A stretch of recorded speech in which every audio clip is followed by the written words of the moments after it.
Mama yako ulipozaliwa tu wakakaa vizuri, wakadiscuss hapo nyumbani. Tumute jina gani?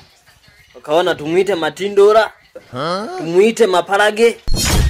Alafu jina la Kiswahili tumuite huyu, tumuite Joseph. Umeona? Lakini wewe unafika mjini unabadilisha jina. Unajiita 45 kipaji 69. Umeona Sasa siku ukifa ndugu yangu, Yesu! Wa mjini wanajua wewe ni 69, 25 kipaji. Unaona?